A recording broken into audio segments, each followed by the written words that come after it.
श्रीपाद प्रबोधानंद जी महाराज कह रहे हैं, नमस्कार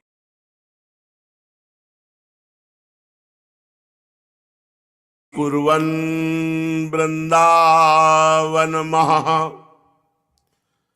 नम्यस्त्रिजगताम् न सत्कुर्वन् वृंदावन महा दम्यस्त्रिजगताम् गुरुं कुर्वन् वृंदावन मखिल देवादिक गुरुं लघुं कुर्वन् वृंदावनमपि तृणं कोप्यति लघु। जो रोज वृंदावन को प्रणाम करता है, कहीं भी रहो, वहीं प्रातः काल उठकर शैया से जब नीचे उतरो तो भूमि के चरण स्पर्श करके फिर वृंदावन की दिशा को प्रणाम करो। जहां भी रहते हो वहीं से वृंदावन को प्रणाम करो। क्या होगा? बोले नमस्कुर्वन् वृंदावन महानम्यस्त्रिजगताम। वो इतना महान बन जाएगा कि तीनों लोग उसको नमस्कार करेंगे। जो वृंदावन को नित्य नमस्कार करता है, नित्य प्रणाम करता है, तीनों जगत में उसका यश फैल जाएगा और तीनों जगत उसे प्रणाम करेंगे। और न सत्कुर्वन् वृंदावन महादम्यस्त्रिजगताम। यदि वो वृंदावन का अपमान करता है, अपराध करता है, तो वो तीनों लोकों में कहीं भी भाग के चला जाए उसको दंड मिलेगा। यहां का अपराध भी वज्र के समान होता है। वज्र अर्थात टाला नहीं जा सकता, भोगना ही पड़ेगा। जैसे गांव गली में नगर में पाप बन जाए तो तीर्थों का अवगाहन करो। तीर्थों में पाप बन जाए तो प्रयागराज जो तीर्थराज हैं वहाँ संगम में स्नान करके भगवान नाम जप आदि से तीर्थों के किए हुए पाप नष्ट हो जाते हैं। यदि पुरियों में और तीर्थराज प्रयाग में पाप बन जाए तो धाम सेवन करने से नष्ट हो जाते हैं। अगर धाम में पाप बन जाए तो वज्र की लीक हो जाता है। इसीलिए कह रहे हैं जो वृंदावन का सम्मान नहीं करते, अपमान करते हैं, न सत्कुर्वन् वृंदावन महा तो दम्यस्त्र जगताम। भाग जाओ कहीं भी त्रिभुवन में, तुम्हें दंड मिलेगा इस बात का। तो हमने सुना है पूज्य श्री मथुरा दास जी से कि यदि वृंदावन में अपराध बन जाए तो कैसे? बोले वृंदावन ही माफ करेगा। वृंदावन का ही सेवन करो, वृंदावन में ही पड़ रहो तो वृंदावन का अपराध वृंदावन ही माफ करेगा। जैसे सेवा अपराध 32 हैं तो सेवा अपराध सेवा से ही नष्ट हो जाते हैं, उसके लिए कोई और उपाय करने की जरूरत नहीं। जैसे नामापराध 10 हैं तो नाम कीर्तन से ही वो नष्ट हो जाते हैं। और कह रहे हैं कि जो गुरुम कुर्वन् वृंदावन मखिल देवादिक गुरु, जो श्री वृंदावन में किसी रसिक को गुरु बना ले या वृंदावन को गुरु मान ले तो वृंदावन की भाषा समझने के लिए भगवत रसिक, रसिक की बातें रसिक बिना को समझ सके ना, इसीलिए इसका भाव बनेगा कि वृंदावन के किसी प्रेमी महापुरुष को गुरु बना लो।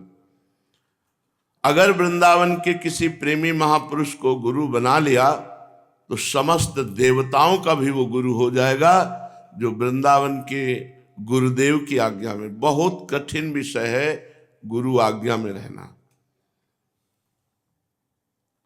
चले हो कुमारग पग परे हो न खा ले हो। अगर गुरु आज्ञा कर दे कि जाओ ये कुमार्ग है इसमें निकलो, तो तुम्हारा कदम नहीं लड़खड़ाएगा। गुरु आज्ञा तुम्हारे को कुमार्ग से निकाल करके परम पद में पहुंचा देगी। बस महिमा जान जाए, गुरु आज्ञा का पालन करना। अगर वो कह दे कि कुमार्ग में कदम रख दो, चले हो कुमार्ग पग परे हो न खा ले, कभी गिर नहीं सकते, क्योंकि गुरु आज्ञा है तो कुमार्ग कैसे हो सकता है। जो वृंदावन में भगवत प्रेमी महात्मा को गुरु बना लेता है तो समस्त देवता उसको नमस्कार करते हैं। और जो वृंदावन के तृण को भी हे भाव से देखा, नीच भाव से देखा, तो त्रिभुवन में सबसे नीच बन जाता है। वृंदावन में किसी को नीच मत देखो। प्रियाजू ने कृपा करी है तब वो धाम आया है। अब उसकी उद्दंडता जब प्रियाजू पसंद करती हैं तो हमें क्या करना है? अगर प्रियाजू ने कृपा न करी होती तो धाम आ ही नहीं सकता। श्री राधिका कृपा बिनु सबके मनन अगम्य, जिनको वृंदा विपिन है कृपा तिन्हि की होए, वृंदावन में तबई तो रहन पाइए सोए। तो जब हमारी बिहारिन जू की कृपा है तो हमारा अधिकार कैसे बनता है कि उसमें दोष दर्शन करें? एक दिन कृपा होगी, सब दोष नष्ट हो जाएंगे। तो हम किसी ब्रजवासी वृंदावनवासी पर दोष दर्शन न करें। यहाँ तक कि पशु पक्षियों में भी, अरे ये तो कुत्ता है, ये सुअर है, ये सब महान है, ये सब भगवत धाम के भगवत जन हैं। जो वृंदावन के तृण को भी छोटा समझ लिया और उसे नीच भाव से देखा तो त्रिभुवन में सबसे पतित हो जाएगा, नीच हो जाएगा। नमन मौली वृंदा विपिन दिशि सर्वोन्नत तमो, मनाक प्रीतो वृंदावन भुवि समस्तः प्रियतमः, ददत् किंचिद वृंदावन तनुभृते सर्व भगवद, विभूतेर्भागीशो भवति जगताम तद्भृति परः। जो वृंदावन को रोज प्रणाम करता है, नमन मौली वृंदा विपिन दिशि सर्वोन्नतमो, कहीं भी हो रोज वृंदावन को प्रणाम करो। जब याद आ जाए तब झुककर वृंदावन की तरफ प्रणाम करो। बोले जो श्री वृंदावन की दिशा को भी नमस्कार करता है वो सर्वलोक में पूजनीय हो जाता है। वो ऐसा महान भक्त बनेगा, सर्वलोक पूजनीय हो जाएगा। मनाक प्रीतो वृंदावन भुवि समस्तः प्रियतमा, जो थोड़ा भी मन से वृंदावन से प्रीति करेगा तो सब उसे प्यार करने लगेंगे। थोड़ी भी प्रीति वृंदावन से हो जाए तो सारा जगत उसे प्यार करने लगेगा। ददत किंचित वृंदावन तनुभृते सर्व भगवत, यदि श्री वृंदावन धाम में किंचन मात्र थोड़ी ही वस्तु किसी वासी की सेवा में लगा दिया, सर्दी है कपड़े की व्यवस्था कर दी, भोजन की व्यवस्था कर दी, यहाँ वास कर रहे हैं, भगवत स्वरूप है, सबके पास सब सुविधाएं नहीं है। अगर हम किसी भी वृंदावनवासी की किंचन मात्र भी दान के द्वारा वस्त्र है, भोजन है, वास की व्यवस्था ऐसे कर देते हैं तो कह रहे हैं श्री वृंदावन की कृपा से एक दिन वो भगवत विभूतियों से युक्त हो जाएगा। ददत किंचित वृंदावन तनुभृते सर्व भगवत, तो विभूतेर भागीशो भवति जगताम तद्भृति परा, समस्त भगवत विभूतियां उसे घेर लेंगी जो वृंदावन में दान करेगा। वृंदावन में क्या दान? किसी भूखे के भोजन व्यवस्था, जिनकी वास व्यवस्था नहीं, भगवान तुम्हें धन दिए हो तो वास की व्यवस्था कर दो, सर्दी है वस्त्र की व्यवस्था, बीमार है औषधि की व्यवस्था। किसी वृंदावनवासी की थोड़ी भी सेवा भगवत विभूतियों से युक्त कर देगा तुम्हें, देख लेना। जो वृंदावन में झोपड़ी डाल, हम तो प्रणाम करते हैं उनको जो वृंदावन में रिक्शा चलाते हैं, अन्य घरों में सेवकाई करते हैं और अपना उदर पोषण करके वाणी पाठ नियम निष्ठा और धामवास कर रहे हैं। बलिहार है उनके जीवन का, प्रतिग्रह शून्य जीवन, किसी से दान नहीं लेते, खूब मेहनत करते हैं और अपना वृंदावन वास करते हैं। इनको साधारण न समझे कि ये तो रिक्शा वाले हैं, नहीं, कहाँ के रिक्शा वाले हैं? वृंदावन के रिक्शा वाले हैं। इनके हर समय यहाँ की रज वायु स्पर्श करती रहती है, निष्पाप है, ये भगवत कृपा पात्र हैं। वृंदाटव्या मभव्या विदधति न कथम वास मात्रांच नित्यम। दुर्भागी व्यक्ति को कभी वृंदावन की न चर्चा सुनने को मिलती है, ना वृंदावन आने को मिलता है। एक जब हमारी 18-20 की अवस्था शरीर की थी तो बहुत साधन में लगे रहते थे। जब गंगा के किनारे तो 20 वर्ष परिचय ही नहीं हुआ, जब वृंदावन आए तो जब ये सब प्रकाश हुआ तो फिर वो आए तो उन्होंने कहा बस एक आशीर्वाद दे दो, एक बिटिया रह गई है, बस ब्याह करके आजीवन वृंदावनवास। तो बड़ा कठिन है भाई, देखो श्री जी की कृपा, क्योंकि वृंदावनवास तो श्री जी की कृपा से ही होता है। फिर कुछ दिनों बाद आए, उनका बिटिया का विवाह हो गया, काफी वर्ष बाद आए तो बोले नहीं उसके तो संतान भी हो गई। तुम कहा अब? बोले हिम्मत नहीं पड़ती परिवार को छोड़कर जाने की, और वृद्ध हो गए हैं, मरने की अवस्था है, हिम्मत नहीं होती। वो छोटा सा नाती जब दौड़ कर गोद में नाना, और जब छोटा सा पौत्र आकर के बाबा, तब लगता है भगवान मिले चाहे न मिले, इनको छोड़कर कहाँ जाए।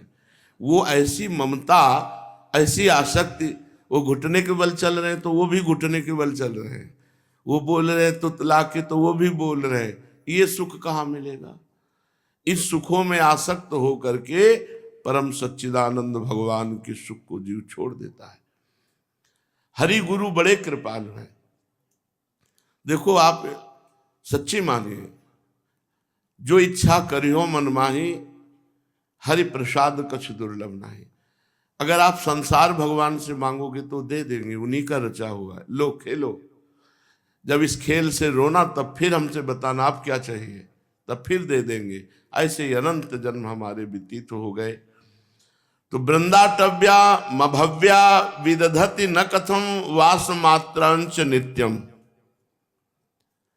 अगर केवल वृंदावन वास कर लिया जाए तो इसी से सब बात बन जाएगी, क्योंकि परम पवित्र धाम का वास है ना। आप देखो प्रति महीने माघ मास में गंगा के किनारे रामनगरिया लगती है, और प्रयागराज में, और कहीं अर्धकुंभी या कुंभ हो तो पूरे भारत के सब विशेष विशेष संत महात्मा भक्तजन सब एकत्रित होते हैं। परम पवित्रता छाती है, 1 महीने वास। और जहाँ प्रयागराज आकर के घुटने टेक करके रज में लौटता है वो है वृंदावन धाम।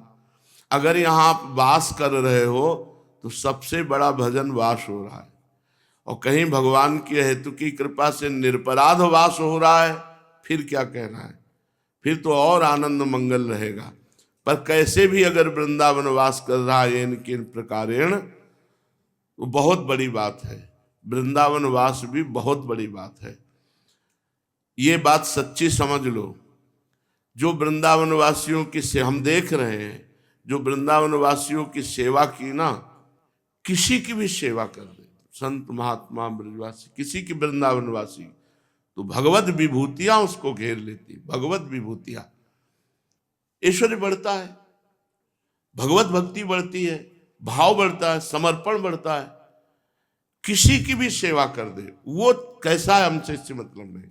वृंदावन वासी है, भगवत धाम का आश्रय लिए, हमसे बन जाएगा, कपड़ा दे देंगे, रोटी दे देंगे, वस्त्र दे देंगे, जो बना, नहीं बना तो कम से कम हाथ जोड़ करके उसे परिभाषण तो कर सकते हैं। वृंदाटव्या मभव्या विदधति न कथम वास मात्रंच नित्यम। वास मात्र से नित्य भगवान की प्राप्ति। वृंदावन वास बहुत महिमाशाली है, छोड़ना नहीं जिनको मिल गया है। बड़ी परिस्थितियां आती हैं, बड़ी परिस्थितियां आती हैं। अब मान लो जोड़ा रह रहा था पति पत्नी का, अब पति पधार गए, धाम गए, अब अकेले पत्नी, कोई बोलने वाला नहीं, कोई सेवा करने वाला नहीं, वो छड़ी लिए ऐसे महाराज ऐसे। तो अब हम देख रहे हैं अंदर से कि हमारी प्रिया जी उसको बल देंगी, हमारी प्रिया जी उसको बुद्धि देंगी। एक बार तो टूट गए और कहा अब यहाँ कोई सेवा करने वाला नहीं है, मेरी बात मान लो, जाना नहीं। जाने का मतलब है अपनी सदगति को खो देना। आप सच्चे मानो, इंद्रिय और मन की साधना से हम परम पद प्राप्त कर लेंगे, कलयुग है, कभी नहीं। ऐसे 2 मिनट में छाछित गिराता है, जो दौड़ रहा है उसको पता है गिरना किसे कहते हैं। जो गिरे गिरे हुए का भूख लगी तो भोजन खा लिया, काम ना आई तो काम का उपभोग कर लिया, जो मन आया सो कर लिया। तुम क्या जानो गिरना किसे कहते हैं? गिरना हो जो बिल्कुल सूत पे चल रहा है, लड़खड़ा के जब गिरता तो लगता है हे भगवान, कितने कितने वर्ष साधना करते हो जाते हैं, लगता है सब ठीक हो गया, और 1 मिनट में लगता है कि क्या ठीक हुआ, जहां से चले थे वही खड़े। ये ऐसा भूल भुलैया का मार्ग है कि केवल भगवान, जो गीता जी में कहते हैं दैवी हृषा गुणमयी मम माया दुरत्तया केवल मामेव ए प्रपद्यन्ते माया में ताम तरन्ति ते, जो केवल मेरा आश्रय ले लेते तो त्रिगुणमयी माया जो दुरत्य है उससे पार हो जाते। यहां कह रहे हैं वास मात्रांच नित्यम, विश्वास करो इस शब्द पे, बहुत बड़े महापुरुष बोल रहे हैं। केवल वास मात्र से नित्यम ज्ञात्वा सर्वत्र मोक्षावधि न खलु सुखम क्वापि नैवास्ति रम्यम, उसको ऐसा सुख मिलेगा कि जो मोक्ष में सुख नहीं है वो सुख उसे मिलेगा। प्रेम वास मात्रंच, केवल वास मात्र से। हमने देखा है कि कैसा भी स्वभाव हो, कैसा भी विरोध करता हो, वृंदावन वासी है तो धीरे धीरे धीरे धीरे उससे इतना अपनापन हो जाता है कि लगता है ये हमारे घर का है, ये हमारा है। वो माने ना माने तो ऐसे हमारी श्री जी मानने लगती कि ये हमारे घर का है, हमारा महल है वृंदावन, हमारे महल में रहता है ये। वो भले श्री जी का ध्यान न करता हो, भले श्री जी की जय न बोलता हो, लेकिन श्री जी मान लेती। इसीलिए कह रहे वृंदाटव्या मभव्या विदधति न कथम वास मात्रंच नित्यम। दुर्भागी व्यक्ति कभी वृंदावन वास की सोच भी नहीं सकता। अहो भाग्य जो वृंदावन वास छोड़ना नहीं भाई, चाहे जैसी समस्या हो। देखो कुछ लोग कहने लगते अगर वृंदावन में भजन ना हो तो कहीं भी रहो जाके, यहां क्यों रहते हो? तो सबसे पहला भजन है वृंदावन वास। और दूसरी बात हम श्रीपाद प्रभुदास कुछ श्लोक भाव थोड़ा सा बता रहे। बाहर में ब्रह्मा नहीं बनना चाहता, बाहर में श्री कृष्ण के प्रेम में उन्मत्त होना नहीं चाहता, पर वृंदावन में मैं, अब जो बात हो सबकी समझ में नहीं आएगी इसलिए अगम्यागमन करके भी रह सकता हूं। एक परमहंस सन्यासी ब्रह्मबोध महात्मा, ऐसी बात है कुछ वृंदावन में। मतलब वृंदावन में हम ऐसे नीच अधम पापी ऐसे जैसे बना वैसे रहेंगे, पर वृंदावन नहीं छोड़ेंगे। तो बोले वास मात्रंच नित्यम।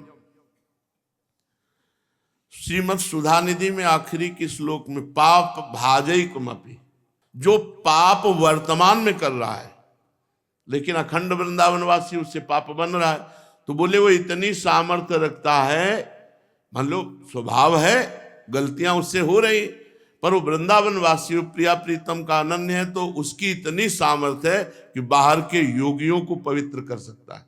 महाप्रभु ने लिखा है अभी उसमें वर्तमान में पाप बुद्धि है, पर वो वृंदावनवासी है तो बड़े बड़े योगींद्रों को पवित्र करने की सामर्थ्य रखता है वृंदावन के प्रभाव से। बड़ी महिमा वृंदावन की है। वृंदावन के वासी में ये न देखे कि अमुक वृत्ति गलत है, नहीं, श्री जी ने उनको अपने वास दिया धाम में महल में, तो निश्चित उनका भगवत आराधन माना जाएगा। पाप भाजयिक में जैसे लिखा है ऐसे वास मात्रंच नित्यम, वास मात्र से उसको नित्य सच्चिदानंद प्रेम की ऐसी प्राप्ति होगी जैसे मोक्ष में भी सुख नहीं। ये विश्वास करके पकड़ ले वृंदावन को। हम देख रहे हैं सबकी बात सुधार रहा है वृंदावन। जैसे नागरीदास जी कह रहे हैं हमारी सब ही बात सुधारी, कृपा करी श्री कुंज विहारी और श्री कुंज विहारी। तो सच्ची बात मानो, सबकी बात वृंदावन सुधार रहा है। नहीं आप हटके देखो वृंदावन से बाहर तो कैसा आतंक मचा है कलयुग का। कपट छल दोष नाना प्रकार की ये सब ऐसी हवाएं गंदी चल रही, केवल बुद्धि भ्रष्ट है।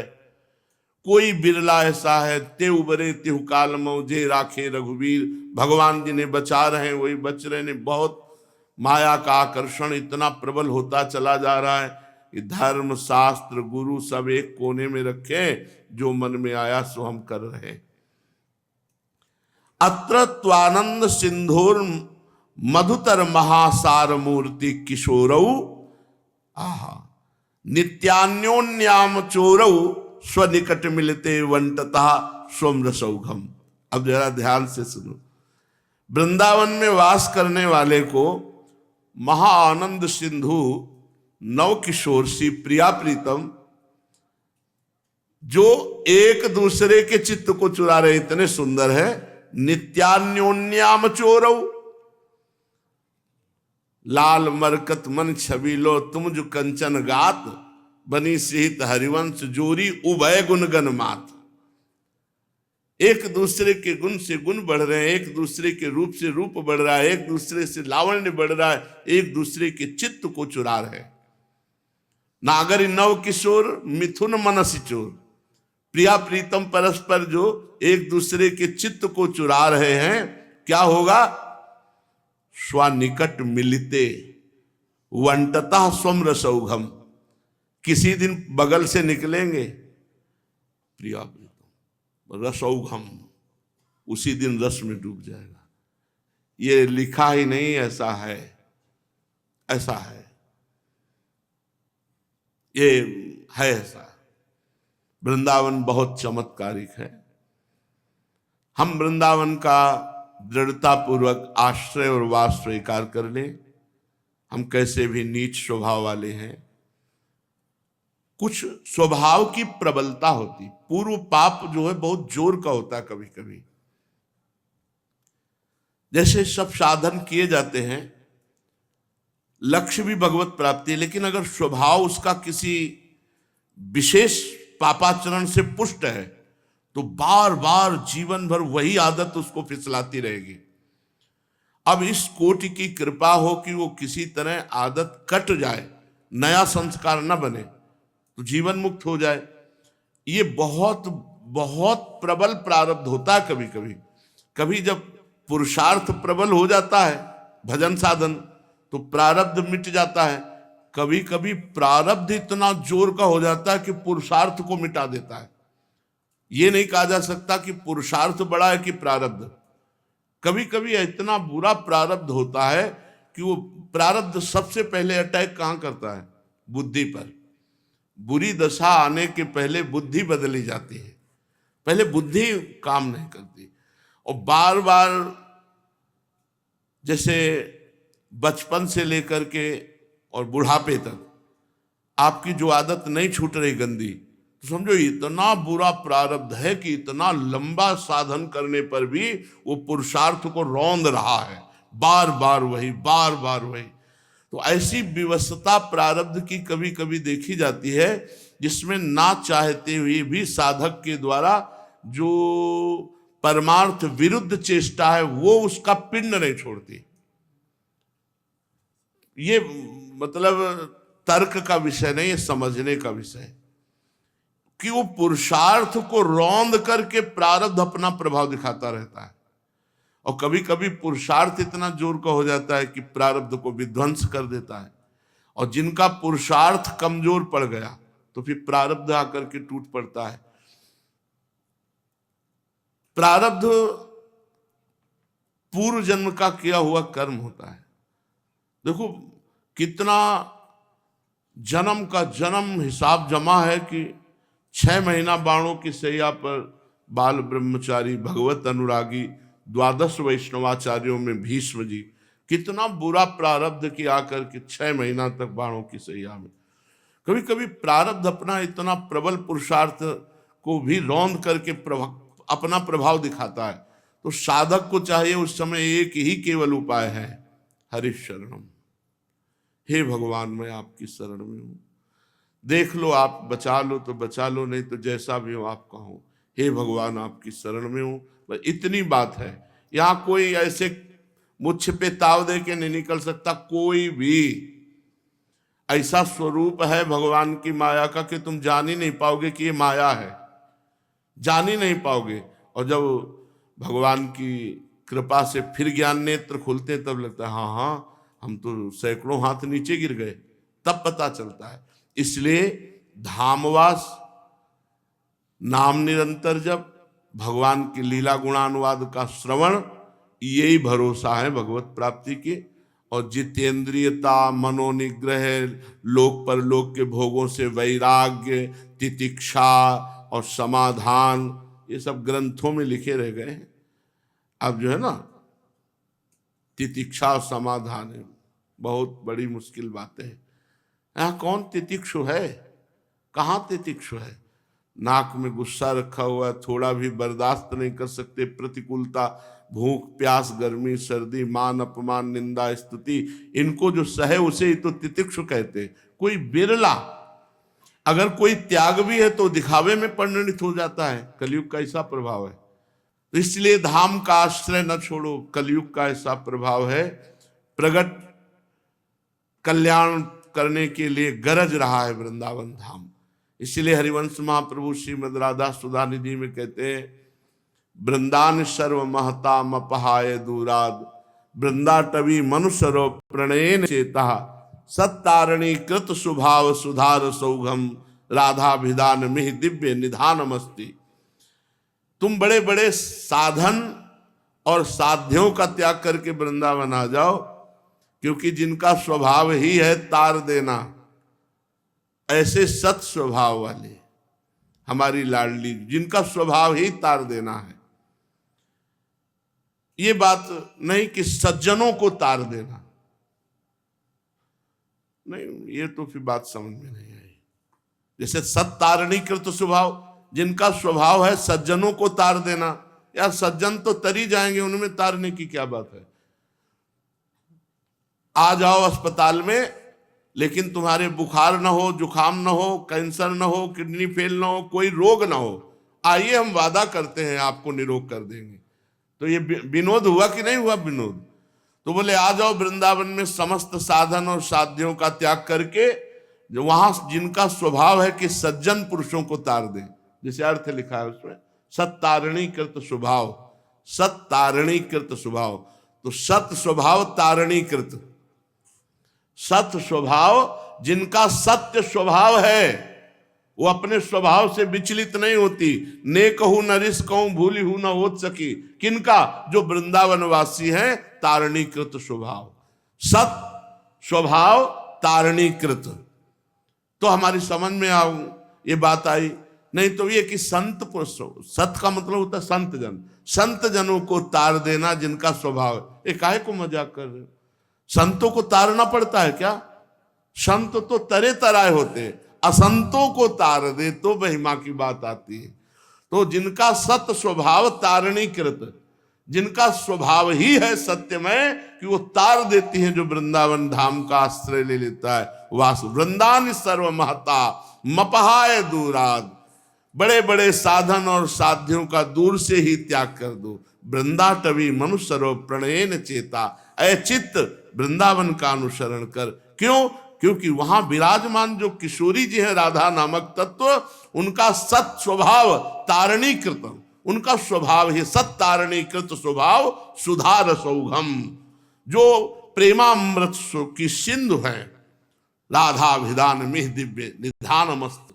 श्री किशोरी जी महाराज, जिनका नाम श्री राधा है, जिनका स्वभाव ही है तार देना, ऐसी श्री लाडली जो विराज। आ जाओ वृंदावन, वृंदावन वास मात्र से भगवत प्राप्ति, क्योंकि लाडली जी की कृपा दृष्टि उस पर होती है। पूज्यपाद श्री उड़िया